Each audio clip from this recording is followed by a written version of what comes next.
तुमच्या जीवाबद्दल वेदीवर प्रायश्चित करण्यासाठी ते मी तुम्हाला दिले आहे, ते रक्त मी तुम्हाला दिले आहे.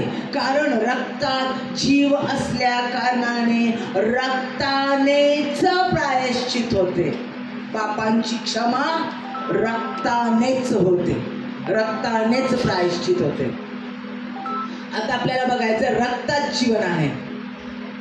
रक्ताचं महत्व काय आहे प्रत्येकाला माहिती आहे, फक्त रिवाइज करते, एकदा आठवण करून देते की रक्तात काय महत्व आहे. रक्तात काय रक्ताचं महत्व आमच्या जीवनामध्ये. प्राणी असू दे, मनुष्य प्राणी असू दे, सर्व प्राणी असू दे, त्यांच्यामध्ये रक्ताचं महत्व काय आहे. आता रक्तामध्ये काय आहे? ऑक्सिजन आहे, जीव प्राण आहे, ऑक्सिजन आहे, श्वास आहे. रक्तामध्ये श्वास आहे आणि रक्तामध्ये ऑक्सिजन आहे. रक्तात जीवनसत्व, विटॅमिन्स आहेत. रक्तामध्ये जीवनसत्व आहे, विटॅमिन्स असतात आणि जीवनाचा सर्व रस म्हणजे आमच्या शरीराच्या प्रत्येक अवयवांना तो रस काय करतो? जीवन देतो आणि ताकद देतो, शक्ती ठेवतो, जिवंत ठेवतो. म्हणजे आमच्या शरीराच्या प्रत्येक पेशी, आमच्या शरीराचा प्रत्येक अवयव जिवंत ठेवण्याचं काम हा जीवन रस रक्त करत असतो. त्याच्यामध्ये जीवन रस आहे. लक्षात घ्या, टाकाऊ पदार्थ कार्बन डायऑक्साईड सारखे रक्ताच्या द्वारे बाहेर टाकले जातात. दुसरी पुढची गोष्ट म्हणजे आजारी पडल्यानंतर, ज्यावेळेला आम्ही आजारी पडतो त्यावेळेला आधी ब्लड टेस्ट घेतली जाते, रक्ताची चाचणी घेतली जाते आणि त्याच्यावरून निदान केलं जातं. कोणता रोग आहे, काय रोग आहे की नाही, आजार आहे की नाही, कोरोना झाला आहे की नाही, कोणता आजार असेल, कोणताही शुगर असेल, BP असेल किंवा तुमचं थायरॉइड असेल, कॅन्सर असेल, कोणतेही रोग असतील तुम्हाला, तर त्या रोगाचं निदान पहिल्या प्रथम रक्ताची चाचणी करून केलं जातं. रक्तावरून जीन्स कळतात, रक्तामधून नातं कळतं. हे कोणत्या व्यक्तीचं लेकरू आहे काय, सगळ्या गोष्टी DNA रक्तावरून समजतात. रक्तामध्ये आई वडिलांचे, आजी आजोबांचे, पूर्वजांचे गुण असतात. लक्षात ठेवा, रक्तामध्ये त्यांचे जीन्स असतात, त्यांचे गुण असतात, त्यांचे दोष असतात. आयुर्वेद जर बघितलं तर रक्तामध्ये त्यांचे दोष, कफदोष म्हणा, पित्तदोष म्हणा, स्किनचे आजार म्हणा, कितीतरी. म्हणजेच BP जर बघितला तर तुमच्या घरामध्ये कोणाला BP होता का? डॉक्टर आधी विचारतात. तुमच्या घरात कोणाला शुगर होती का? आधी विचारतात. म्हणजेच आमच्या पूर्वजांपासून आम्हाला त्यांचे काय मिळतात? रक्तातून त्यांचे दोष, त्यांचे आजार, त्यांचे गुण, त्यांचे टॅलेंट. वडील गिटार वाजवणार होते, हो. वडील गायक होता, आई गायिका होती, हो, म्हणून मुलगा गायक झाला. नाही, त्यांचे आजोबा फार चांगले गाणार होते, सगळं काही वाद्य वाजवायचे, म्हणून तो मुलगा. म्हणजे रक्तातून ते कला गुण देखील प्राप्त होतात. लक्षात ठेवा, ब्लड लाईन अतिशय महत्त्वाची मानली जाते. ब्लड लाईन फार महत्त्वाची मानली जाते. ज्या वेळेला कोणत्याही रोगाचं निदान करायचं आहे त्यावेळेला रक्त तर तपासलं जातच, पण ज्या वेळेला रक्ताची कमतरता होते त्यावेळेला देखील दुसरीकडून रक्त देण्यासाठी रक्तगट पाहिला जातो, रक्ताची तपासणी केली जाते आणि मग त्या व्यक्तीला रक्त देऊन तिला वाचवलं जातं. रक्त खूप कमी झालं तर अशक्तपणा येतो, त्या व्यक्तीत ताकद राहत नाही, ती व्यक्ती गळून जाते, त्या व्यक्तीत अनेक आजार येतात, अनेक रोग येतात, त्या व्यक्तीला थकल्यासारखं वाटतं, ताकद राहत नाही, काम करू शकत नाही. हळूहळू अनेक आजार येतात, केस गळायला लागतात, डोळे खराब होतात, किडनी खराब व्हायला लागते, अनेक शरीराचे अवयव खराब व्हायला लागतात. रक्त आमच्या जीवनात अतिशय महत्त्वाचं आहे. लक्षात घ्या, रक्त पुरवठा हृदयाला बंद पडला की हार्ट अटॅक येतो. हार्ट अटॅक आला की ती व्यक्ती मरण पावते. रक्ताचा पुरवठा कमी पडला मेंदूला की पॅरालाइज अटॅक येतो. सगळं माहिती आपल्याला. हे नाही रक्त पुरवठा पूर्णपणे प्राप्त झाला मेंदूला की मेंदू डेड होतो, व्यक्ती मरते.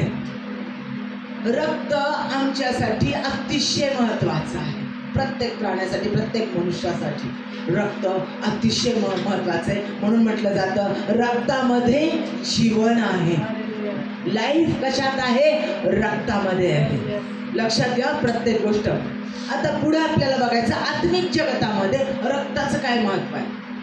अतिशय महत्वाचं आहे. परमेश्वराने आत्मिक जगतामध्ये ब्लड लाईनला खूप महत्व दिलेलं आहे.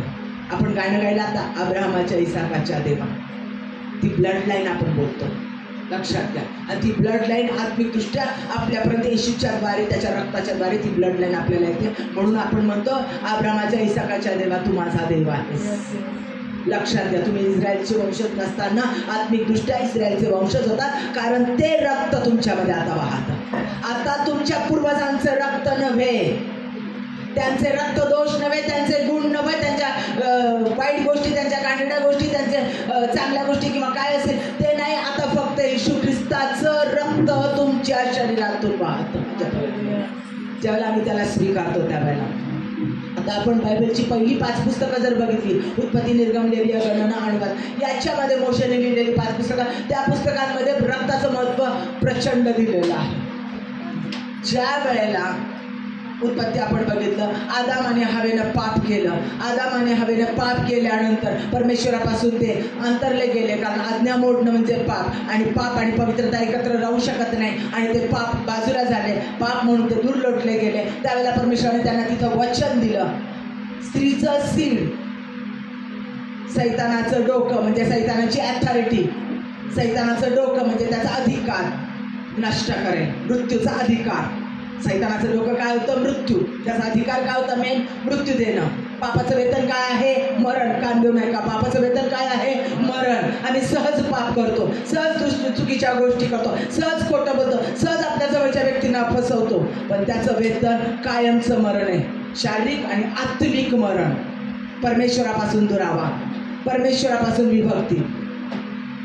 पण हे मरण कायमचं सार्वकालिक मरण ठेचलंच जाईल. तुझं सीड म्हणजे येशू ख्रिस्त, स्त्रीचं सीड, हे अभिवचन त्या ठिकाणी दिल्यावर परमेश्वराने त्याच क्षणाला त्यांना चर्मवस्त्र दिली, कारण त्यांची लज्जा झाकण्यासाठी. पापामुळे त्यांचे डोळे उघडले गेलेले होते आणि त्यांची नग्नता त्यांना दिसत होती, आणि म्हणून परमेश्वराने त्या ठिकाणी पहिल्या प्रथम रक्त सांडलं. जनावरांचं रक्त पाप कव्हर करतं, पाप कव्हर करतं, झाकतं, नष्ट करत नाही. तिथं रक्त सांडलं गेलं. त्याच्यानंतर मोशेला नियम देण्यात आले, नियमशास्त्र देण्यात आलं, आणि नियमशास्त्राच्या द्वारे पापार्पण, स्तुत्य अर्पण ही अर्पणे ठरवण्यात आली, आणि प्रत्येक अर्पण देत असताना त्या जनावराचा वध केला जात होता. पापदोष नष्ट करण्यासाठी त्या कोकऱ्यावर हात ठेवला जायचा, आणि माझं पाप त्या कोकऱ्यावर जात आहे आणि त्याची धार्मिकता, त्याची पवित्रता मला प्राप्त होत आहे असं म्हणून त्याच्यावर हात ठेवला जायचा आणि त्याचा वध केला जायचा. आणि त्या कोकऱ्याचं रक्त दयाचं नावावर शिंपडलं जायचं की आम्हाला परमेश्वराची दया प्राप्त होऊ दे, की आम्ही हे रक्त सांडलेलं आहे. पापासाठी रक्त सांडणं, जीवन देणं गरजेचं होतं आत्मिक जगतामध्ये. आत्मिक जगतामध्ये रक्ताला अतिशय महत्व आहे. आत्मिक युद्ध करत असताना सैतान रक्ताच्याच पाठीमागे लागतो. लक्षात घ्या. ज्या वेळेला येशू ख्रिस्ताने स्वतःचा प्राण दिला, देवाचंच रक्त, फक्त परमेश्वराचंच रक्त मानवाचं पाप कायमचं नष्ट करू शकतं. कायमचं नष्ट करण्याचं सामर्थ्य फक्त आणि फक्त परमेश्वराच्या रक्तात आहे. म्हणून स्वतःचा पुत्र स्वतःला त्यानं आमच्यासाठी दिलं, आणि स्वतः त्याचं रक्त आमच्यासाठी त्यानं सांडलं. माझ्या प्रियानं, ज्या वेळेला येशू हा माझा तारणारा देव आहे म्हणून आम्ही त्याचा स्वीकार करतो, त्यावेळेला त्याचा स्वीकार केल्यानंतर त्याच्या रक्ताने आम्हा प्रत्येकाचं पाप धुतलं जातं. आमचा पास्ट, आमचा भूतकाळ सगळा नष्ट होतो आणि आम्हाला नवीन जीवन प्राप्त होतं. इतकं सामर्थ्य त्या रक्तामध्ये आहे, इतकं सामर्थ्य, इतकं प्राबल्य, प्रबळता त्या रक्तामध्ये आहे. आणि ते रक्त आमच्यावर सांडलेलं रक्त आम्ही त्याच्या वेळेला स्वीकारतो, आमचा तारणारा देव म्हणून तो आमच्या अंतःकरणात येतो, त्यावेळेला त्याची धार्मिकता आम्हाला त्याच्या रक्तानं प्राप्त होते. त्याच्या रक्ताने आम्हाला सार्वकालिक जीवन प्राप्त होतं. जो जो येशू ख्रिस्तावर विश्वास ठेवतो आणि त्याला तारणारा म्हणून स्वीकारतो त्याला ते प्राप्त होते. इब्रिकरास पत्राचा 13वा अध्याय 12वा वचन. म्हणून येशूने स्वरक्ताने लोकांना पवित्र करावे म्हणून वेशीच्या बाहेर मरण स्वीकारले. म्हणजे पापाचं वेतन काय आहे? मरण. आणि ते पण हालांकीचं मरण, अपमानित मरण, आणि ते वेशीच्या बाहेरचं मरण, सार्वकालिक मरण त्यानं त्या ठिकाणी स्वीकारलं आमच्यासाठी. लक्षात घ्या माझ्या प्रियानं, लेवीय याचा 17वा अध्याय 11व्या वचनात म्हटलंय, शरीराचे जीवन तर रक्तात असते आणि तुमच्या जीवाबद्दल वेदीवर प्रायश्चित करण्यासाठी ते मी तुम्हाला दिले आहे. कारण रक्तात जीव असल्या कारणाने फक्त आणि फक्त रक्तानेच प्रायश्चित होते. रक्ताने प्रायश्चित होते. येशू ख्रिस्त, द लॉर्ड जीसस क्राइस्ट, पिता पुत्र पवित्र आत्मा, परमेश्वर या यावे येशुवा याच्या रक्ताने, येशू ख्रिस्ताच्या रक्ताने, परमेश्वराच्या रक्ताने आम्हाला पापापासून शुद्धता मिळालेली आहे. पाप भयंकर आहे, भयंकर आहे, भयंकर आहे, फार भयंकर आहे. आणि त्या पापाला नष्ट फक्त कायमचं फक्त परमेश्वर त्याचं रक्तच करू शकतो. त्याच्या रक्तामध्ये प्रचंड सामर्थ्य आहे. येशूची प्रीती आम्हासाठी त्याच्या रक्ताने, रक्ताच्या रूपामध्ये राहून त्याचं रक्त त्याने आमच्यासाठी सांडलं. एवढा तो आमच्यावर प्रेम करतो. स्वतःला पूर्णपणे दिलं, पूर्णपणे त्याचं पूर्ण शरीर, थोडं पूर्ण सगळं शरीर त्याने आमच्यासाठी दिलं. त्याचं सगळं रक्त आम्हासाठी सांडलं गेलं, त्याच्या मंडळीसाठी, त्याच्या लोकांसाठी. म्हणून प्रकटीकरण 1:5 परत वाचूया. आणि विश्वसनीय साक्षी, मेलेल्यांमधून प्रथम जन्मलेला व पृथ्वीवरील राजांचा अधिपती येशू ख्रिस्त याच्यापासून तुम्हाला कृपा व शांती असो. जो आपल्यावर प्रीती करतो त्याने आपल्या रक्ताने आम्हाकरिता आम्हाला पातकापासून मुक्त केले आहे. त्याचं रक्त देऊन त्यानं आम्हाला पातकापासून कायमचं मुक्त केलेलं आहे. हा शब्द लक्षात ठेवा, कायम. येशू ख्रिस्ताला स्वीकारलं आहे आम्ही 10 वर्षाआधी, 5 वर्षाआधी, 25 वर्षाआधी किंवा काल. आयुष्य किती जगणार आहोत माहिती नाही आहे, परमेश्वराच्या हातात आहे.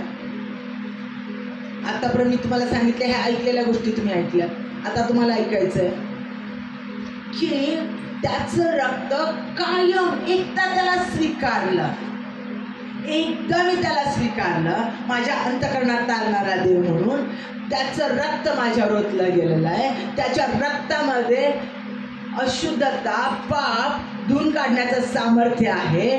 प्लस ते रक्त पापापासून कायम आम्हाला लांब ठेवतो, कायम लांब ठेवतो. पाप मोह येतील पण ते आमच्यावर हावी होणार नाही. एवढं सामर्थ्य, एवढं ॲश्युरन्स, एवढी खात्री त्या रक्तामध्ये आहे. आमच्याकडून पाप होतं, चुका होतात, फसवणूक होते, दोष होतात, एकमेकांना पाडणं होतं, एकमेकांना तुडवणं होतं, परंतु त्याच क्षणाला लगेच आम्हाला आमच्या चुकांची जाणीव देव करून देतो. आम्हाला ते हर्ट होतं, आम्हाला ते दुखतं, आम्हाला वेदना होतात, आम्हाला अपमान वाटतो, आम्हाला त्रास वाटतो ज्याला आमचं चुका आमच्या समोर येतात त्यावेळेला. पण परमेश्वर त्या पापामध्ये राहू देत नाही. तो वॉटरप्रूफ तुमचं वॉच आहे, त्याप्रमाणे पाण्यात ते घड्याळ पडलं तरी त्याच्यात आत पाणी जात नाही. खरं वॉटरप्रूफ असेल तर ते बाहेर काढलं, पाण्यातून बाहेर काढलं तरी देखील ते बंद पडत नाही. उदाहरण तुम्हाला हे चांगलं माहिती आहे, डुक्कर आणि कोकरू दोघांना चिखलामध्ये नेऊन पाठवलं, घाणीत नेऊन पाठवलं दोघांना. त्या घाणीत ढकललं तर डुक्कर त्याच्यामध्ये आनंद करेल त्या घाणीत, परत ते जाईल आणि परत ती घाण खाईल. परंतु कोकरू झटकल, ब्या करत त्याच्या मेंढपाळाकडे येईल, त्याच्याकडे अंग असेल, त्याच्या अवतीभोवती त्याच्या पायात गुटमळत राहील. मला ब्या जोपर्यंत क्लीन होत नाही, जोपर्यंत तो स्वच्छ होत नाही, तो रेस्टलेस होतो. कारण की ते निवडलेले आहे. आईच्या गर्भाशयामध्ये त्यांना निवडलेलं आहे आणि त्यांनी येशू ख्रिस्ताला स्वीकारलेलं आहे. त्यांना किती सैतानानं पाडण्याचा प्रयत्न केला, धार्मिक 7 वेळेला पडला तरी तो पुन्हा उठेल. देवाचं अभिवचन आहे. का उठेल? कारण त्याच्यामध्ये परमेश्वराचं रक्त आहे, त्याच्यावर परमेश्वराचं रक्त आहे. परमेश्वराच्या रक्ताने तो धुतला गेलेला आहे. आता कोणती अशुद्धता, कोणती घाण, कोणतं पाप त्याला अशुद्ध करू शकत नाही, परमेश्वरापासून वेगळं करू शकत नाही, कधीच वेगळं करू शकत नाही. ते तारलेले आहेत. येशूच्या रक्ताने तारण प्राप्त होतं. येशूच्या रक्ते धुतले ते होते शुद्ध. जे पापी त्यात घातले ते होते शुद्ध. ते शुद्ध होते, ते शुद्ध होते. जे त्याच्या रक्तामध्ये धुतले गेले ते शुद्ध. ते परत कधीच पापात नाही, परत कधीच पाठीमागं नाही, परत कधी पाठीमागं फिरणं नाहीच नाही. लक्षात घ्या, या येशूनं त्याच्या रक्ताच्या द्वारे आमच्याशी करार केलाय. पुढचा आपण पाहत आहोत. त्यानं करार केला. तो ॲग्रीमेंटचा देव आहे. त्याने अब्राहमिक करार केला. पहिला ॲडॅमिक करार केला, अब्राहमिक करार केला, नोहाईक करार केला, नोहासाठी त्याने करार केला, डेव्हिडिक करार केला. असे त्याने 7 करार केलेले आहेत. आणि शेवटचा करार त्यानं 8वा करार केला. इर्माया याचा 31वा अध्याय 33व्या वचनात दिलेला आहे. एझेकिएल याच्या 33व्या अध्यायात दिलेला आहे. इब्री करासपत्र याच्या 8व्या अध्यायात दिलेला आहे आणि इब्री करासपत्र याच्या 10व्या अध्यायात दिलेला आहे. कोणता करार? मी आपले नियमशास्त्र तुझ्या अंतःकरणात लिहीन, मी आपली वचनं तुझ्या मुखात घालेन, तू माझं लेकरू आणि मी तुझा देव होईल. आणि हा करार त्याने त्याच्या रक्ताने सील केला. नवी उत्पत्ती त्याच्या रक्तामध्ये. जे त्याला आपला तारणारा देव म्हणून स्वीकारतात आणि त्याच्या रक्ताने जे धुतले गेलेले आहेत ते नवीन उत्पत्ती आहोत. आम्ही त्याचे नवीन उत्पत्ती आहोत, जे त्याच्या रक्ताने धुतलेले. कारण त्यानं करार केला आमच्याशी, ॲग्रीमेंट केली. तो ॲग्रीमेंटचा देव आहे. ॲग्रीमेंट कॅन्सल होत नाही. आणि म्हणून सांगितलेलं गणना 23:19 मध्ये, मी मनुष्य नव्हे की बदलावं, मी देव आहे. जे मी बोलतो ते करतो. जे तो बोलतो ते तो पूर्णत्वास नेतो. तो कधीच बदलत नाही. तो मनुष्य नाही, तो देव आहे. तो सत्य आहे आणि तोच अंतिम सत्य आहे. लूक याचा 22वा अध्याय 20 मध्ये सांगितलंय स्पष्ट. लूक याचा 22वा अध्याय 20. त्याप्रमाणे भोजन झाल्यावर त्याने प्याला घेऊन म्हटले, हा प्याला माझ्या रक्तात नवा करार आहे, ॲग्रीमेंट आहे. ते रक्त तुम्हासाठी ओतले जात आहे. परमेश्वर येशू ख्रिस्त स्वतः हे बोलला.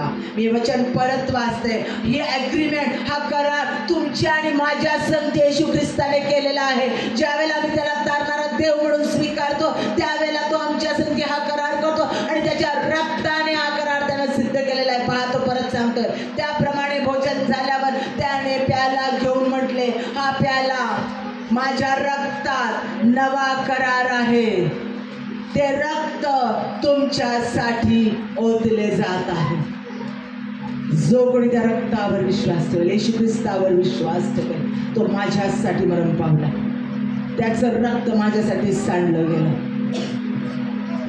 जो विश्वास ठेवेल आणि तोच देव आहे. तो 3ऱ्या दिवशी परत उठला आणि स्वर्गात चढला. तो मला घेण्यासाठी येणार आहे. तोच माझा देव आहे आणि तो त्याला मी ज्यावेळेला माझ्या अंतःकरणात घेते त्यावेळेला तो माझ्या अंतःकरणात येतो. तो मला कधीच सोडत नाही. त्याचं देवाचं राज्य माझ्यात सुरू झालेलं आहे.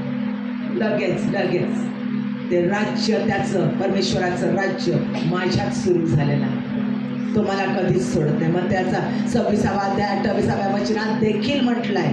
मग त्याचा 26वा अध्याय 28व्या वचनात देखील म्हटलंय, हे माझ्या नव्या कराराचे रक्त आहे. हे माझ्या नव्या कराराचे रक्त आहे. हे पापांची क्षमा होण्यासाठी पुष्कळांकरिता ओतले जात आहे. पुष्कळांकरिता ओतले जात आहे.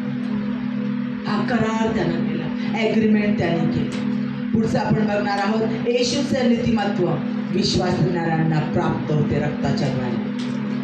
येशूचं नीतिमत्व, त्याची धार्मिकता त्याच्या रक्ताच्या द्वारे आम्हाला प्राप्त होते. तो तिसऱ्या दिवशी मरणातून उठला, हा विश्वास ठेवते तो माझ्या अंतःकरणात आलाय. त्याच वेळेला माझ्यातील सगळी अशुद्धता, माझा सगळा जुना स्वभाव, सगळ्या गोष्टी गेलेल्या आहेत आणि माझ्यामध्ये ख्रिस्त, त्याची धार्मिकता, त्याची पवित्रता, त्याचा प्रकाश माझ्यामध्ये. तो कोण आहे? जगाचा प्रकाश. मी जगाचा प्रकाश आहे त्यानं म्हटलं. तो मार्ग आणि सत्य जीवन आहे. तो प्रकाश माझ्यामध्ये आहे. अंधाराची सत्ता माझ्यात चालू शकत नाही. तो मार्ग आणि सत्य आणि जीवन आहे. जीवन माझ्यात आहे, मृत्यूची सत्ता माझ्यावर चालू शकत नाही. परमेश्वर माझ्यात आहे, माझ्यात असत्यता, फसवेगिरी, लबाडी राहू शकत नाही, कारण सत्य देव माझ्यामध्ये आहे. परमेश्वर येशू ख्रिस्त माझ्यामध्ये आहे. रोमकारास पत्राचा 3 अध्याय 25 वचन. त्याच्या रक्ताने विश्वासाच्या द्वारे, त्याच्या रक्ताने विश्वासाच्या द्वारे प्रायश्चित होण्यास देवाने त्याला पुढे ठेवले, यासाठी की पूर्वी झालेल्या पापांची देवाच्या सहनशीलतेने उपेक्षा झाल्यामुळे त्याने आपले नीतिमत्व व्यक्त करावे. त्याचं नीतिमत्व रक्ताच्या द्वारे त्याने आपल्यामध्ये व्यक्त केलेलं आहे, प्रकट केलेलं आहे, स्पष्ट केलेलं आहे की जे लोक आम्हाला पाहतील, जे आम्हाला अनुभवतील, त्यांना आम्ही दिसणार नाही, आमचं पाप नाही, आमचा जुना स्वभाव नाही, आमच्या चुकीच्या घडलेल्या गोष्टी नाही, तर आमच्यामध्ये परमेश्वराची पवित्रता आणि धार्मिकता, त्याचं ते राजेशाही जीवन, त्याचा तो वारसा हक्क आणि त्याचं ते दैवत्व आमच्यामध्ये प्रत्येकाला दिसेल. परमेश्वराचा अधिकार आणि परमेश्वराचं सामर्थ्य आणि पवित्रता आमच्या मध्ये लोकांना दिसेल. रक्ताशिवाय पवित्रता नाही, येशूच्या रक्ताशिवाय शुद्धता नाही. इब्रिकरास पत्राचा 9 अध्याय 22 वचन. इब्रिकरास पत्र याचा 9 अध्याय 22 वचन. नियमशास्त्राप्रमाणे रक्ताने बहुतेक सर्व काही शुद्ध होते.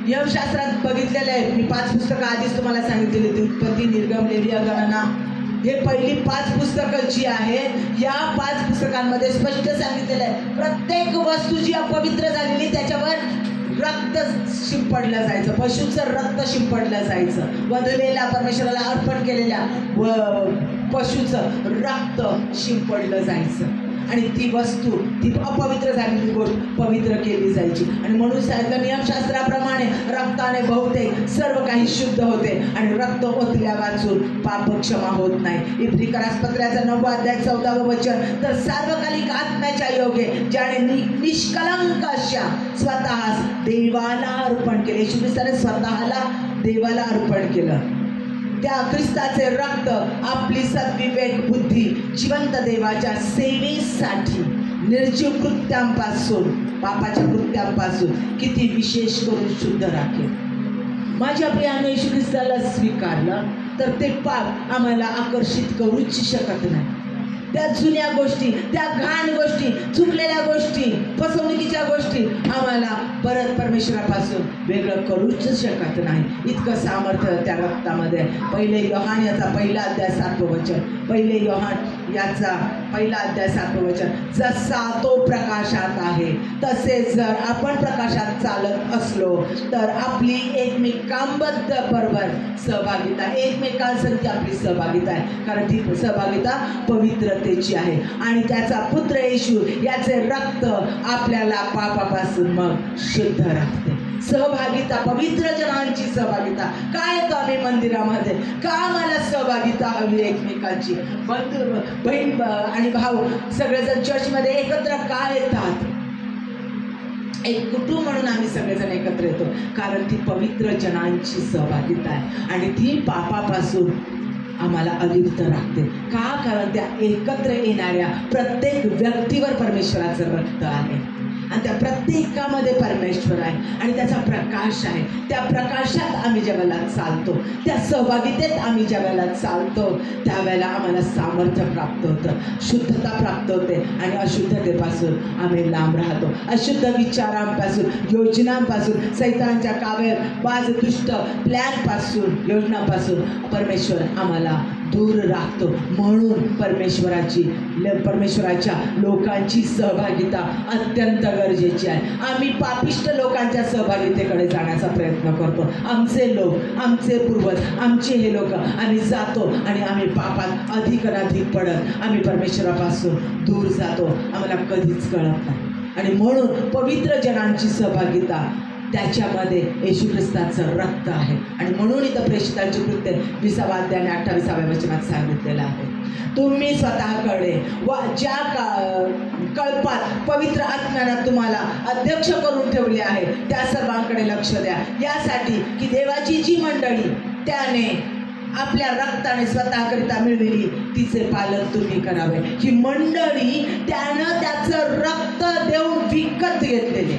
लक्षात घ्या, ही मंडळी त्याच्या रक्ताने त्याला प्राप्त झालेली आहे. प्रत्येक जो व्यक्ती त्याच्या रक्तावर विश्वास ठेवतो की येशू ख्रिस्ताने त्याचं रक्त माझ्यासाठी सांडलेलं आहे, तो माझा तारणारा देव, त्याच्या रक्ताच्या द्वारे मला तारण प्राप्ती होते आणि तो माझ्या अंतःकरणात राहतो, हे ज्या वेळेला मी म्हणतो आणि विश्वासाने कबूल करतो आणि विश्वासाने म्हणतो, लोकांच्या समोर ती विश्वासाची कृती करतो, पाण्यात माझा जुना मनुष्य गेला आहे आणि मी नव्हे तर पाण्यातून आता माझ्यात येशू ख्रिस्त उठला आहे, मी जगत नाही तर ख्रिस्त माझ्या ठाई जगतो, हे ज्यावेळेला आम्ही जगासमोर कबूल करतो त्यावेळेला त्याचं कार्य आमच्यामध्ये होतं. आणि ती प्रत्येक व्यक्ती, जगातली सर्व त्या व्यक्ती, होऊन गेलेल्या, आत्ता असलेल्या आणि पुढे असणाऱ्या सर्व व्यक्ती परमेश्वराची मंडळी आहे.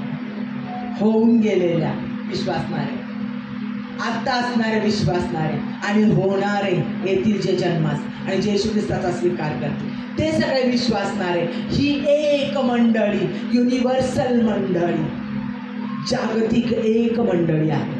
ती परमेश्वराची वधू आहे. त्यानं त्या वधूसाठी, त्या मंडळीसाठी, त्या प्रत्येक विश्वासणाऱ्यांसाठी स्वतःचा प्राण दिलेला आहे. इतकं सामर्थ्य त्या रक्तामध्ये आहे. त्यानं आपली मंडळी त्या रक्ताने मिळवलेली आहे. दुसरी गोष्ट, त्यानं आम्हाला त्याच्या रक्ताने शांती आणि परमेश्वरासंगतीचा समेट प्राप्त करून दिला. पापाने आमचं नातं परमेश्वरापासून तुटलं होतं आदामामुळं आणि त्यानं स्वतःचा प्राण दिल्यामुळं त्याची धार्मिकता तो आमच्यामध्ये राहतो. म्हणजे परमेश्वराला आम्ही ज्यावेळेला परमेश्वराला आबा बाप्पा हाक मारतो त्यावेळेला परमेश्वराला येशू ख्रिस्ताचा आत्मा, त्याची धार्मिकता, त्याचा प्रकाश आमच्यात दिसतो ना, ते आमचं जुनं भाव. येशू ख्रिस्त, त्याची पवित्रता आमच्यामध्ये दिसते. माझ्या प्रियानं, त्याची पवित्रता. आणि म्हणून आम्हाला आबा बाप्पा म्हणण्याचा अधिकार मिळालेला आहे. जे तुटलेलं नातं ते परत एकदा जोडलं गेलेलं आहे. पित्या संगती आमचा समेट त्याने करून दिलेला आहे, आमचा समेट करून दिलेला आहे. कलसीकरास पत्र्याचा 1 अध्याय 20 वचन, त्याच्या वधस्तंभावरील रक्ताच्या द्वारे शांती करून त्याच्याद्वारे जे सर्व काही आहे ते सर्व, ते पृथ्वीवरील असो किंवा स्वर्गातील असो, त्याचा स्वतःबरोबर त्याच्याद्वारे समेट करावा हे पित्याला बरे वाटले. माझ्या प्रियानो, येशू ख्रिस्ताच्याद्वारे आमचा परमेश्वरासंगती समेट होतो आणि जे काही परमेश्वराचं आहे ते आमचं होतं. ते सर्व गोष्टी आम्हाला प्राप्त होतं. परत ते रिलेशन रिस्टॉर झालेलं आहे त्याच्या रक्ताच्या द्वारे. दुसरं म्हणजे रक्ताच्या द्वारे खंडणी प्राप्त झाली. त्यानं खंडणी देऊन आम्हाला विकत घेतला. स्वतःचं रक्त देऊन, मोल देऊन, फुकट नाही. त्यानं स्वतःला दिलं, स्वतःला ओतलं, अपमान सहन केला, अवहेलना सहन केली, वधस्तंभाचं क्रूर मरण सहन केलं देवादी देव असताना आणि स्वतःचं रक्त सांडलं. जे ते स्वीकारतील ते प्रत्येक विश्वासणारे त्यांना त्यानं खंडणी देऊन, मोल देऊन विकत घेतलाय. आपण त्याचे मालकीचे आहोत. तो आपला मालक आहे. आपल्यावर परमेश्वराची सत्ता आहे. सैतानाची सत्ता नाही, पापाची सत्ता नाही, मोहाची सत्ता नाही, दारूची सत्ता नाही, कोणत्या घाणेरड्या वाईट वर्तनाची सत्ता नाही, चुगली चकाटी घाणेरड्या काही गोष्टी, नात्यात तोडणं, या गोष्टी करणं, वाईट गोष्टी एखाद्याला तुडवणं, या गोष्टींची सत्ता आमच्यावर नाही. तर परमेश्वराच्या प्रीतीची सत्ता, त्याच्या पवित्रतेची सत्ता, त्याच्या शुद्धतेची सत्ता आमच्यावर आहे. कारण त्यानं आम्हाला मोलानं विकत घेतलेलं आहे. आम्ही फक्त आणि फक्त परमेश्वराच्या मालकीचे आहोत. कशामुळे? त्याच्या रक्तामुळे. त्याच्या रक्तामुळे, त्याच्या रक्ताचं ते मोल आहे. पुढं म्हणजे रक्ताच्या द्वारे परमपवित्र स्थानामध्ये आमचा प्रवेश होतो. पाप आणि पवित्रता एकत्र राहू शकत नाही. फेकले गेले आदम आणि हवा, दूर झाले. पण येशू ख्रिस्तामुळं तो तुटलेला ब्रिज जोडला गेला आणि आम्ही त्या परमेश्वरासाठी एक झालो.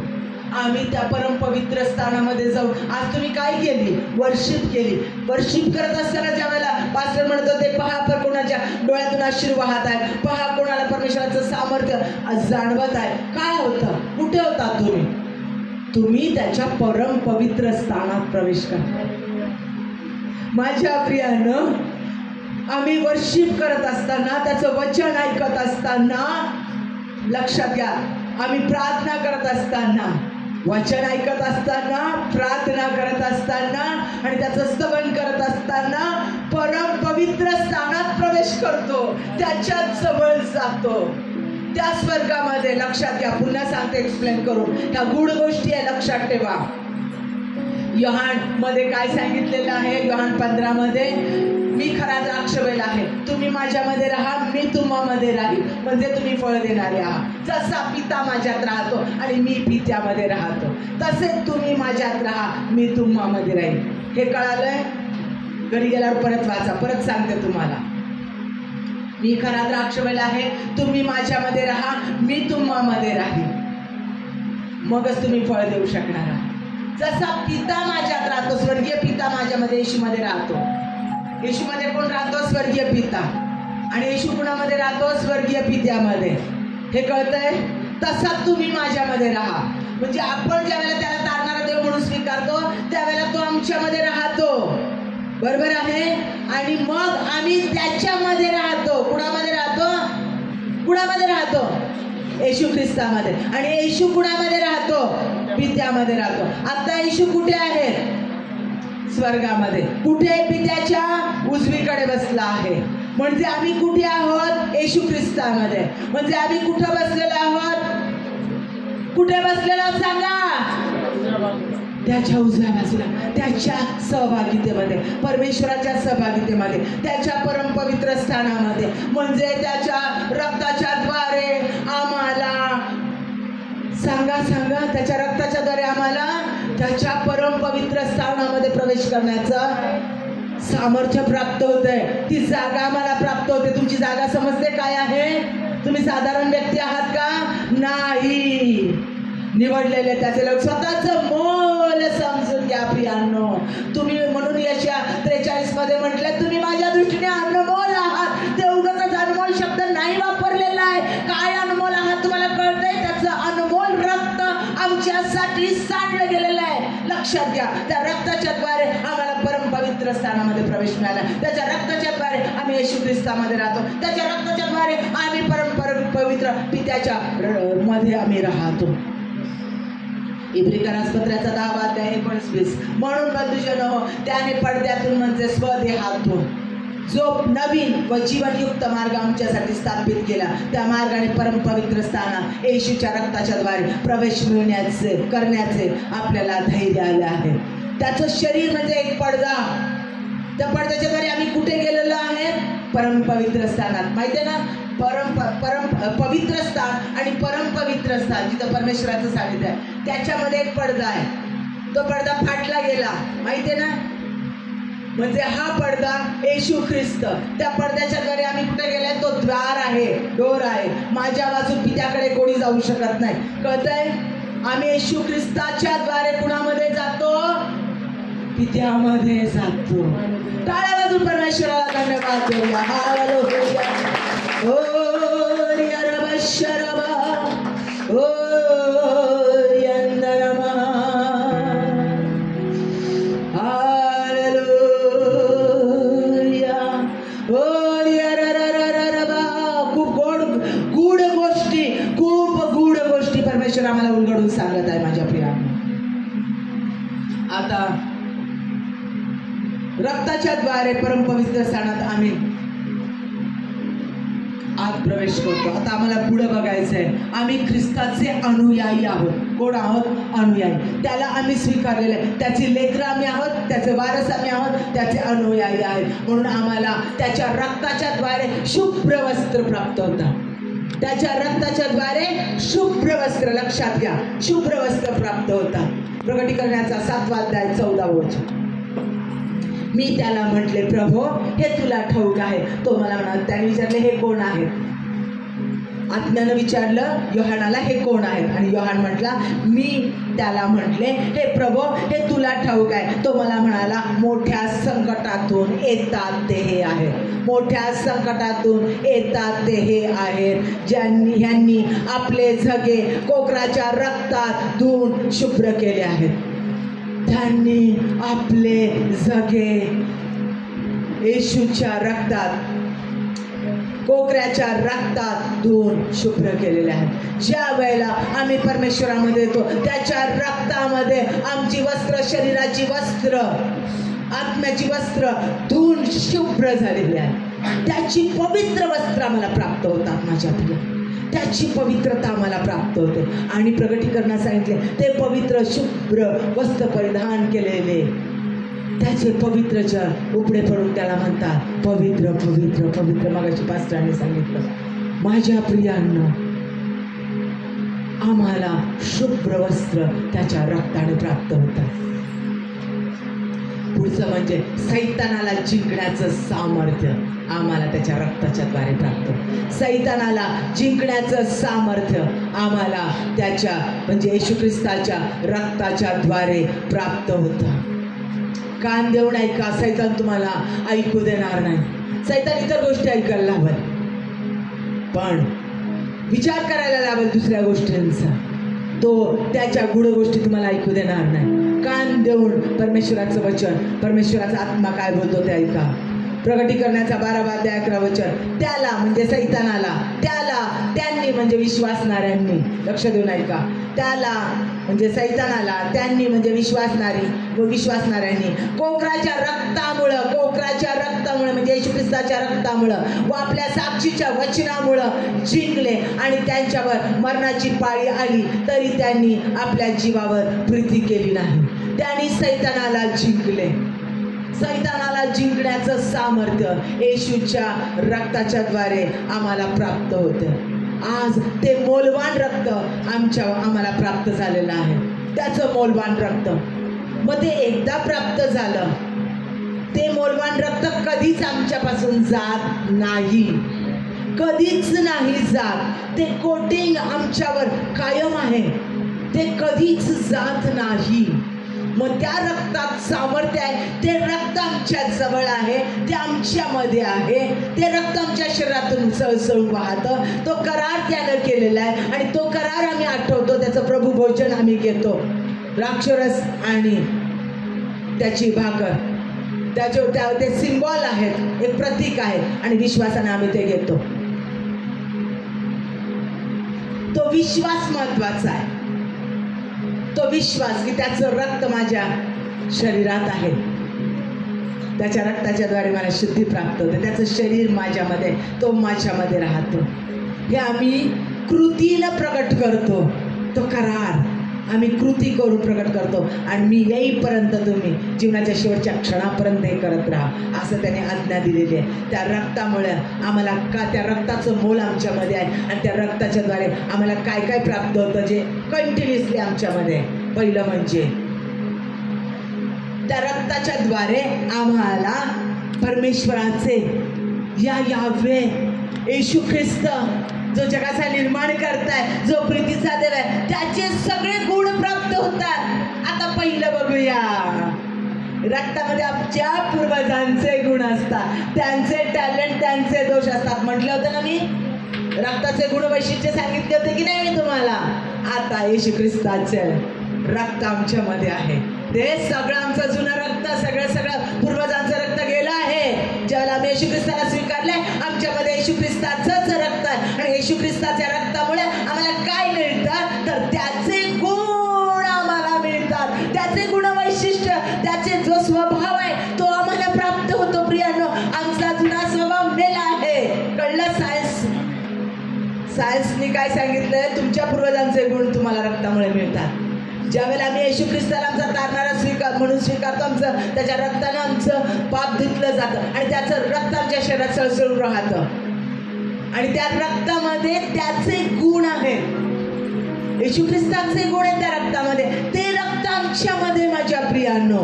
मग त्याचा स्वभाव जो आहे क्षमा करणारा, प्रीतीचा देव, शांतीचा देव, सामर्थ्याचा देव, अशक्य गोष्टी शक्य करणारा देव, तो आमच्यामध्ये, त्याचे गुण आमच्यामध्ये, त्याच्या रक्तातले सगळे जीन्स आमच्यामध्ये आहे माझ्या प्रियांनो. टाळ्या वाजून त्या परमेश्वराला धन्यवाद देऊया. हालेलुया.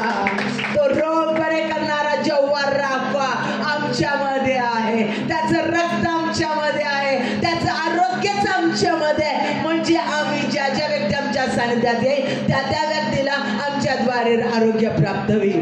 कारण त्याचे गुण, तो आरोग्य देणारा आहे, त्याचं रक्त माझ्यामध्ये. मग मी कोण होते? त्याच्यामध्ये येशू ख्रिस्ताच्या द्वारे, त्याच्या रक्ताच्या द्वारे मी दुसऱ्यांना आरोग्य देणारे होतो. दुसऱ्यांना येशू ख्रिस्ताच्या रक्ताच्या द्वारे सुवार्ता सांगून तारण प्राप्ती करणारे होतो. त्याच्या रक्ताच्या द्वारे दुसऱ्यांना शांती प्राप्त करणारे होतो. कारण तो जेव्हा शालोम माझ्यात राहतो, त्या जेव्हा शालोमचे, शांतीचा, प्रिन्स ऑफ पीसचे गुण माझ्यामध्ये आहे, शांतीचा जो राजकुमार, त्याचे गुण माझ्यामध्ये आहे. म्हणजे मी शांती करणार आहे. मी जे ज्या ठिकाणी जाईल त्या त्या ठिकाणी पीस मेकर होईल, शांती निर्माण करणारे होईल. माझ्यामध्ये तो रिस्टॉरर राहतो, पुनर्स्थापना करणारा, पुनर्बांधणी करणारा, रिनोव्हेशन करणारा, नूतनीकरण करणारा तो देव. नाते तुटलेले नाते बांधणारा, सांधणारा तो देव. अशक्य गोष्टी शक्य करणारा तो देव माझ्यामध्ये राहतो. म्हणजे मी त्या अशक्य गोष्टी येशूच्या नावात आणि त्याच्या रक्ताच्या द्वारे करणार आहे. त्या रक्ताच्या द्वारे मला ते सामर्थ्य प्राप्त होतं. लोकांचं जीवन रिस्टॉर करण्याचं येशूच्या नावात ते सामर्थ्य त्याच्या रक्ताच्या द्वारे आम्हाला प्राप्त होतं. रक्ताच्या द्वारे कायमची पापापासून मुक्तता होते. रक्ताच्या द्वारे कायमचा मृत्यू नष्ट होतो आमच्या जीवनातला. आणि आम्ही ज्यावेळेला स्वार्थ सांगतो त्यावेळेला स्वार्थ ऐकणाऱ्या व्यक्तीने तारण होऊन तिला कायमचा जो त्या व्यक्तीच्या जीवनातला मृत्यू आहे तो आम्ही नाहीसा करतो आणि त्यांना सार्वकालिक जीवन प्राप्त करून देणारे आम्ही जीवन बनतो. कारण मार्ग, सत्य, जीवन आमच्यामध्ये राहतो. Hallelujah, hallelujah. जीवन आमच्यामध्ये राहतं. लाईफ, जीवन माझ्यामध्ये आहे. मनाच्या हातीवर हात ठेव. जीवन माझ्यामध्ये आहे. तो जीवन येशू ख्रिस्त, मार्ग, सत्य, जीवन माझ्यामध्ये. माझ्या प्रियानं प्रत्येक भावाने, प्रत्येक बहिणीने आपल्या छातीवर हात ठेवून म्हणा, माझ्यामध्ये मार्ग, सत्य, जीवन आहे. मार्ग, सत्य, जीवन आहे. प्रत्येक भावाने आपल्या छातीवर हात ठेवा आणि म्हणा, मार्ग, सत्य, जीवन माझ्यामध्ये आहे. छातीवर हात ठेवून म्हणा, मार्ग, सत्य, जीवन माझ्यामध्ये आहे. मार्ग, घमेंड बाजूला ठेवा, अहंकार बाजूला ठेवा. कारण तो सैतानाच्या पायातनी, सैतानाला परमेश्वराने पायाखाली तुडवलेला आहे. जो आमचा गर्व, आमचा घमेंड येशू ख्रिस्ताच्या पायाखाली आहे. त्याला तो मान्य नाही. कारण सैतान कसा आहे? गर्व करणारा आहे, घमेंड करणारा, अरे रावी करणारा, दमदाटी करणारा, स्वतःच खरं म्हणणारा, मीच खरं आहे, चूक केली तरी माझंच सत्य आहे, मीच बरोबर आहे असा म्हणणारा सैतान आहे. आणि ज्या व्यक्तींमध्ये तो चालतो त्या व्यक्ती त्याच प्रकारे वागतात. पण त्याचं लेकरू कोकल्यासारखं नम्र होऊन म्हणतो, हो येशू, मला तुझी गरज आहे, मला तुझ्या रक्ताची गरज आहे, तुझं रक्त माझ्यामध्ये आहे. आणि ज्या परमेश्वराचं रक्त माझ्यामध्ये आहे म्हणजे माझ्यामध्ये जीवन आहे, माझ्यामध्ये जीवन आहे. जी व्यक्ती माझ्याकडे येईल त्या व्यक्तीला जीवन, सार्वकालिक जीवन प्राप्त होईल. मृत्यू नाही, सार्वकालिक मृत्यू नाही, नरक नाही. मग विचार करा, माझ्या सानिध्यात येणाऱ्या प्रत्येक व्यक्तीला मी येशू ख्रिस्तामध्ये चालवत आहे का? माझ्यातून त्यांना येशू ख्रिस्त दिसत आहे का? माझ्यातून त्यांना सार्वकालिक जीवन मिळत आहे का? का मी माझं तोंड बंद ठेवत आहे? तुम्ही चांगले आहात, तुम्ही गड आहात, तुम्ही खूप आवडता, खूप भारी आहात, तू खूप चांगली आहेस ग, खूप चांगली. पाप करत असल्या तरी वा छान, मला आवडते, तू खूप चांगली आवडते, नो प्रॉब्लेम. पाप करते करू दे, पाप करतोस करू दे, दारू पितोस, वाईट वागतो, वाईट बायकांकडे जातो, जा जा जा, नो प्रॉब्लेम. माझ्या संधी चांगलं आहे ना, बस झालं. माझ्या संधी चांगली वागते ना, बस झालं. देव आम्हाला पापात राहू देत नाही. भले ती व्यक्ती आमच्यापासून तुटली तरी हरकत नाही, घेणार नाही, तुटली पडू द्या, पण ती देवाशी जोडली पाहिजे, देवाशी जोडली पाहिजे. माझ्यातून ख्रिस्त गाजवला पाहिजे. माझ्या प्रियांनो, तुम्ही क्रूस परमेश्वराचा वधस्तंभ हातात घेऊन चालत आहात. यीशु के पीछे मैं चलने लगा, ना लौटूंगा ना लौटूंगा, घर कोई मेरे साथ ना आए, घर कोई मेरे साथ ना आए, ना लौटूंगा ना लौटूंगा. अरे माझ्या संगती कोणी येव ना येव घेणार नाही मला, मी परमेश्वरामध्येच चालेल आणि माझ्या संगती असणाऱ्या प्रत्येक व्यक्तीला ख्रिस्तच गाजवेल. माझा देव हेच सांगतो. माझा देव पापी जीवन मान्य करत नाही, माझा जीव देव हे जीवन मान्य करत नाही. सोड आणि परमेश्वराला पूर्णपणे स्वीकार, त्याच्या चरणीला.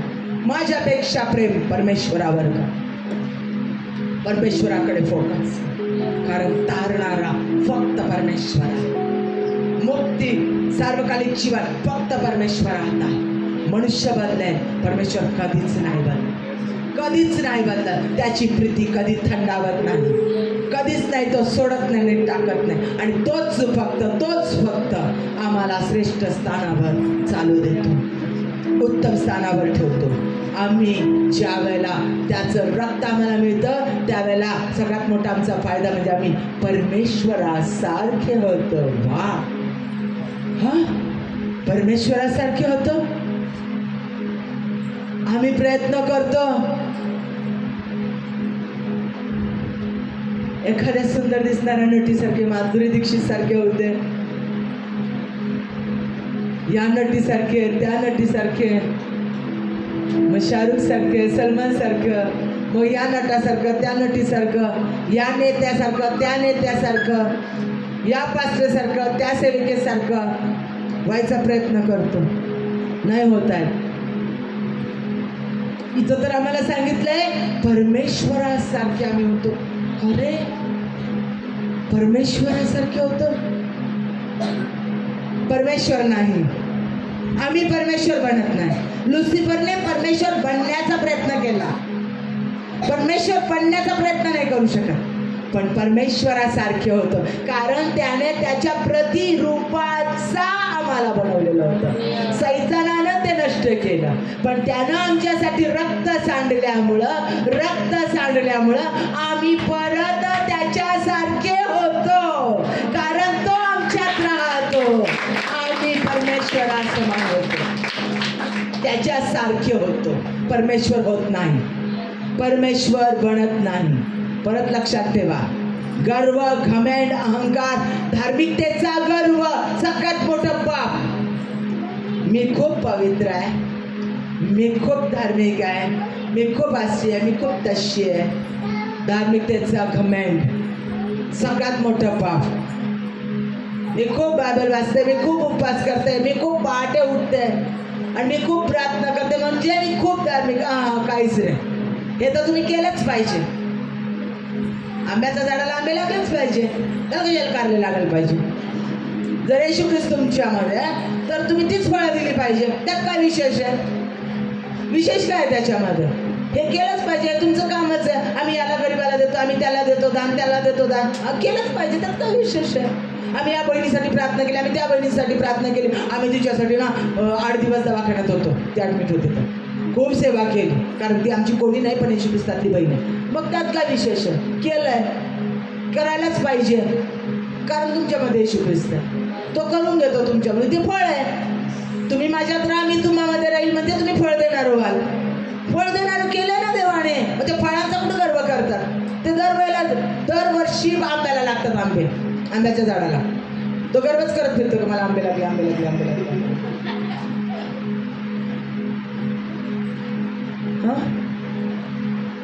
ही कामं तर आम्ही केलीच पाहिजे, कारण तो आमच्यात राहतो, आम्ही त्याच्यासारखे होतो, परमेश्वरासारखे होतो. म्हणून जिथे जिथे तुम्ही जाल तिथे तिथे तुमच्यातून येशू ख्रिस्तच दिसला पाहिजे. जुना स्वभाव नाही, जुना तुमचं अस्तित्व नाही. पुढचं म्हणजे त्याच्या रक्ताच्या द्वारे आम्हाला वारसा हक्क मिळतो. हे खूप भारी आहे, खूप भारी, खूप भारी, खूप भारी. विचार करा, वाह, जगातली कोणतीच गोष्ट याच्याशी तुलना करण्यासारखी नाही. खूप सुंदर, जे आम्ही साधा ऐकतो असाचा अर्थ समजून घ्या. वारसा हक्क, येशू ख्रिस्ताचा वारसा हक्क आम्हाला प्राप्त होतो प्रियांनो. अरे आई बाबाचा आता माझ्या लेकराला वारसा हक्कानं माझी जी काही प्रॉपर्टी असेल ती मिळेल, बरोबर? म्हणजे जे काही माझं आहे ते त्याला, माझ्या घरातली प्रत्येक वस्तू त्याला. कळलं का? माझं जे जे आहे त्याच्यावर त्याचा हक्क लिगली आहे. तो कोर्टात जाऊ शकतो, त्याला ते सगळं देऊ शकतं, दुसरे कोणी घेऊ शकत नाही. हे कळालं तुम्हाला? निश्चितपणे तुमच्या बापाचं जे काही आहे, तुमचा बाप जगात नसल्यानंतर, तुमच्या बापाने ते सोपवून दिल्यानंतर ते सगळं तुमचं आहे. तुमच्या बापाच्या घरात तुम्ही गेला आणि बिछाणावर लोळला, तुमचा बाप म्हणू शकत नाही उठ चल, माझ्या घरात बाहेर नाही. तुम्ही लिगली मागू शकता, कारण कोर्ट देखील तुमच्या बाजूने न्याय देईल. तुमचं बापाचं आहे ते तुमच्या हक्काचं आहे, सगळं तुमच्या हक्काचं आहे. माझ्या प्रियानं, येशू ख्रिस्ताचं जे जे आहे ते सगळं सगळं वारसा हक्कानं आमचं आहे. म्हणजे स्वर्गात प्रवेश केल्यानंतर येशू ख्रिस्ताच्या सर्व गोष्टी, सर्व त्याला मिळणारा अधिकार, सगळे पुत्राचे अधिकार ते पुत्र आणि मानवपुत्र आणि कन्यांना प्राप्त होतात. वारसा हक्कानुसार सर्व काही परमेश्वराचे हक्क आज आम्हाला आहे. म्हणून येशूच्या नावात जे काही तुम्ही बांधाल ते स्वर्गात बांधलं जाईल. कळलं का किती मोठा अधिकार आहे? येशूच्या नावात जे काही तुम्ही मोकळं कराल ते स्वर्गात मोकळं केलं जाईल. आता कळतंय रक्तामध्ये तुम्हाला हा अधिकार कसा प्राप्त झाला? आतापर्यंत हे वचन ऐकत होतं, बोलत होतं, हा परमेश्वर तो आम्हाला हा अधिकार दिला. आता त्या अधिकाराचं महत्त्व जाणून घ्या. हा अधिकार मुळापासून घट्ट आहे तुमच्यामध्ये.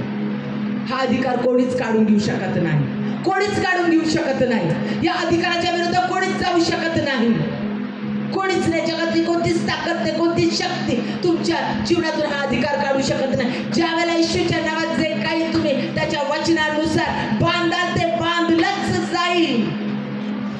ते कोणीच मोकळं करू शकणार नाही. जे तुम्ही येशूच्या नावात मोकळं कराल ते येशूच्या नावात मोकळंच केलं जाईल. ते कोणीच बांधू शकत नाही परत. इतका मोठा अधिकार तुम्हाला दिलेला, फक्त तुम्ही त्या विश्वासाने तो अधिकार वापरायचा आहे माझ्या प्रियांनो. त्याचे सगळे अधिकार, त्याचा सगळा वारसा हक्क तुम्हाला प्राप्त होतो. त्याची सगळी पवित्रता, त्याचं सामर्थ्य, त्याचे सगळे गुण, त्याचं सगळं वैभव सगळं आम्हाला प्राप्त होतं. म्हणून जकर्या 2 5 म्हटलंय, जकर्या याचा 2 अध्याय आणि 5व्या वचनात म्हटलेलं आहे, मी तुमच्या भोवती अग्नीचे कोट होईल आणि मी तुमच्यामध्ये गौरव होईल. म्हणजे परमेश्वराचं गौरव, गौरव त्याचं गौरव तो सर्व आम्हाला देतो. आणि बायबल मध्ये वचन आहे, मी आपलं गौरव इतरांना देणार नाही. कधीच प्राप्त होऊ देणार नाही. मग जे त्याच्या रक्ताने खंडणीतून प्राप्त केलेले त्याचे विश्वासणारे आहे, त्या प्रत्येक विश्वासणाऱ्यांना त्याचं गौरव प्राप्त होतं, त्याचे सगळे अधिकार, त्याचा वारसा हक्क प्राप्त होतात. आपण किती अनमोल आहोत आणि किती सामर्थ्यशाली आहोत याची जाणीव आज देवाचा आत्मा तुम्हाला करून देत आहे की त्याच्या रक्तात काय सामर्थ्य आहे आणि ते रक्त तुमच्याजवळ सतत आहे आणि त्या रक्तात अशुद्ध शक्ती काढून टाकण्याचं सामर्थ्य आहे. ते रक्त पिता पुत्र पवित्र आत्मा नासुरेशच्या विश्वासानं मी या पाण्यामध्ये होतच आहे. या रक्त हे पाणी जिथं जिथं वापरलंच आहे तिथं तिथं अशुद्ध शक्ती नष्ट होईल असं म्हणून ते पाणी जरी तुम्ही कुणाला दिलं त्या व्यक्तीतली देखील अशुद्ध शक्ती निघून जाईल. विश्वास ठेवा, त्या विश्वासाने तुम्ही आशीर्वादित करू शकता. तेल आशीर्वादित करू शकतात, पाणी आशीर्वादित करू शकतात, व्यक्ती आशीर्वादित करू शकतात. त्याच्या रक्ताच्या द्वारे प्रत्येक रक्त जिथं शिपडलं जातं ती प्रत्येक वस्तू आशीर्वादित होते. आत्ताच आपण वचन वाचलेलं आहे. तुम्ही ज्याच्यावर त्याचं रक्त होताल ती व्यक्ती शुद्ध होईल. ज्याच्यावर तुम्ही रक्त होताल येशू ख्रिस्ताचं ती व्यक्ती शुद्ध होईल आणि ती परमेश्वरासाठी पवित्र राखली जाईल. हे सामर्थ्य तुम्हाला दिलाय, हा वारसा हक्क तुम्हाला दिलाय, ही ताकद तुम्हाला दिलेली आहे, हे अधिकार तुम्हाला दिलेले आहे. आणि देवाचा आत्मा आज ऐकणाऱ्या प्रत्येक व्यक्तीला सांगत आहे, वापर ते अधिकार, वापर ते रक्ताचं सामर्थ्य जे रक्ताचा ओघ व्हायला आहे तुमच्यासाठी आणि आमच्यासाठी. तो रक्ताचा ओघ, तो परमेश्वर सांगत आहे ते तुझ्यासाठी आहे, ते इतरांपर्यंत तू पोहोचा. तू स्वार्था जाऊन सांग, त्या रक्ताचं सामर्थ्य लोकांना जाऊन सांग. आपण गुडघ्यावर येऊया माझ्या प्रिया, आपले डोळे बंद करूया, आपले हात स्वर्गाकडे उंचावूया आणि आज त्या परमेश्वराला म्हणूया, तुझ्या रक्ताने मला तारण प्राप्ती झालेली आहे. ते तुझं रक्त मी परमेश्वरा प्रत्येकापर्यंत देणार आहे. त्याच्या रक्ताच्या हालेलुया, हालेलुया.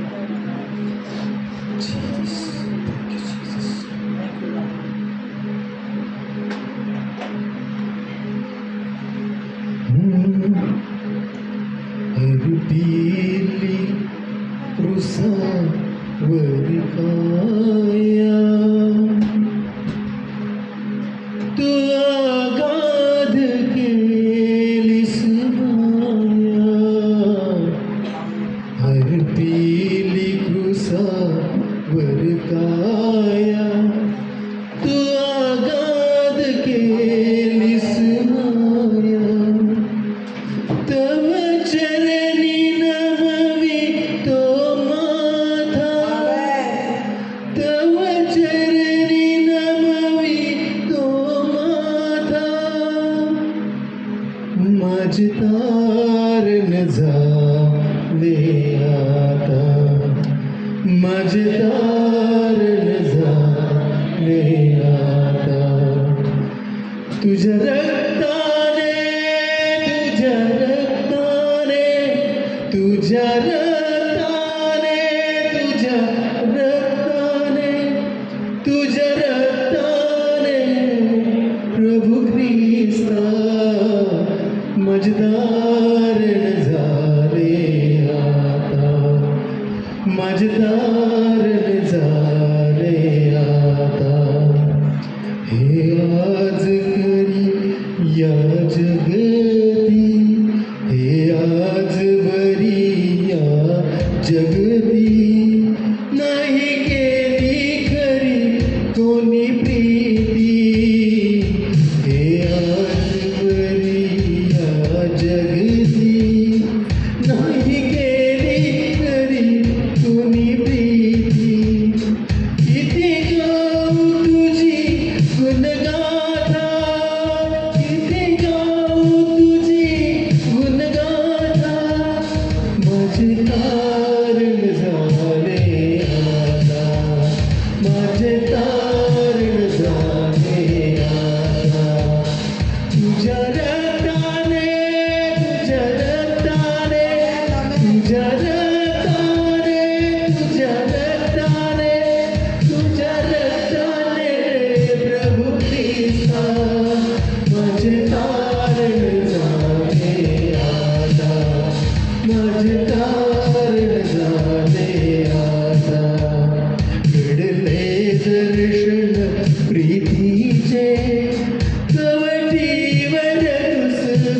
माझे घडले दर्शन प्रीतीचे कवटीवर कुस खावाचे तू प्राण दिला दिननाथा तू प्राण दिला दिननाथा माझे तारण व्हावे आता तुझ्या रक्ताने तुझ्या रक्ताने तुझ्या रक्ताने तुझ्या रक्ताने प्रभू ख्रिस्ता माझे तारण व्हावे माझे तारण झाले आता माझे तारण झाले आता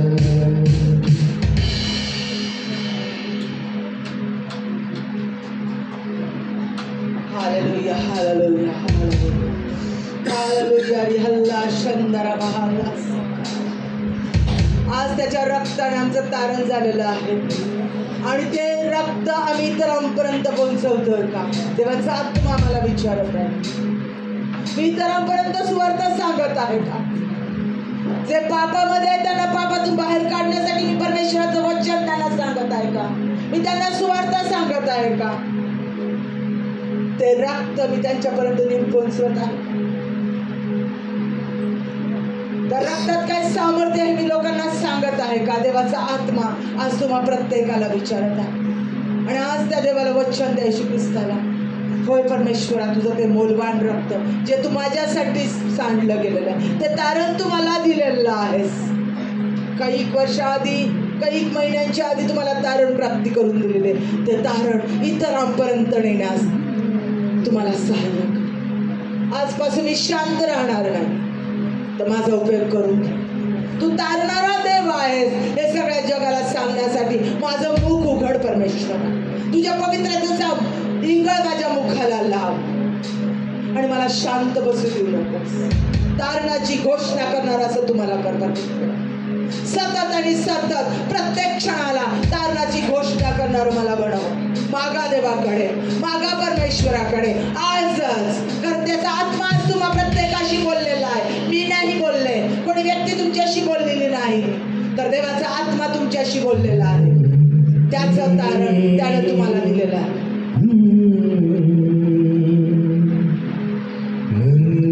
प्रेम रसाच्या पुढे खळखळाटे ओरी अल्लाह शराबा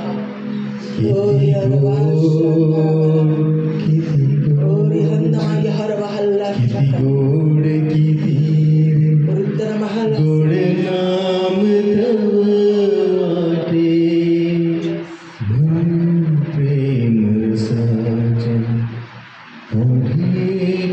त्याचा जो प्रेम रस, त्याचं जे रक्त आहे ते लोकांपर्यंत पोहोचवा येशूच्या नावात. Thank you Lord. प्रेम मूर्त तू प्रेम प्रेम तू देवा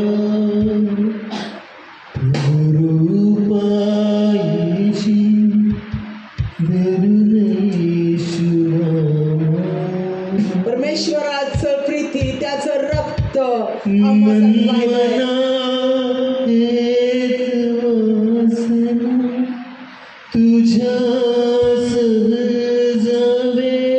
शेवटपर्यंत परमेश्वरा मी तुझ्यासाठी जगेन.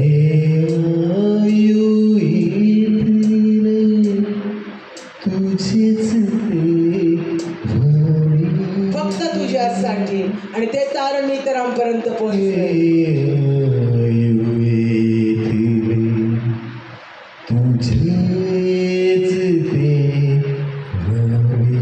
Amen, amen, amen. Thank you, Lord. Thank you, Jesus.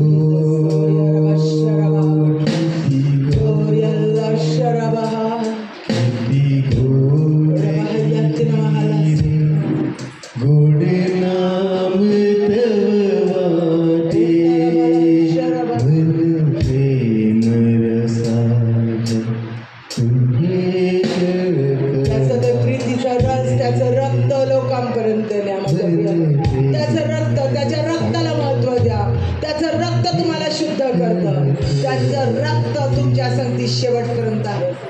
ओरी हर बाबा शकर बाला ओरी अतिन नमः ओरी शरबा. पवित्र परमेश्वरा तुझ्या त्या रक्ताबद्दल आम्ही धन्यवाद देतो. आम्ही तुझी उपकार स्तुती करतो.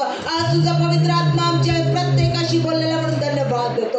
आणि हे तुझं वचन बाबा इतरांपर्यंत पोहोचवण्यासाठी आम्हा प्रत्येकाला तू स्पर्श कर. प्रत्येकाचा ताबा घे. तुझं वचन प्रत्येक व्यक्तीच्या जीवनात आज आम्ही येशूच्या नावात सील करतो. तुला 100% पीक देणार असं तू आम्हाला केलंस म्हणून आम्ही तुझे आभार मानतो. येशूच्या नावात मागतो म्हणून तू आहे. आमेन आमेन. टाळ्या वाजवून परमेश्वराला धन्यवाद देऊया. हालेलुया. मेरी नजर जाए वहाँ तेरी स्तुति हो. जहाँ मेरी नजर जाए वहाँ तेरी स्तुति हो. सारी दुनिया का रखवाला तू है प्रभु. तू ही तू. तेरी स्तुति मैं करूं, आराधना करूं दिल से, दिल से. तेरी स्तुति मैं करूं, आराधना करूं दिल से, दिल से. सारी दुनिया का रखवाला तू, सारी दुनिया का रखवाला तू हे प्रभु. तू ही तू. तेरी स्तुति मैं करूं, आराधना करूं दिल से, दिल से. तेरी स्तुति मैं करूं, आराधना करूं दिल से, दिल से.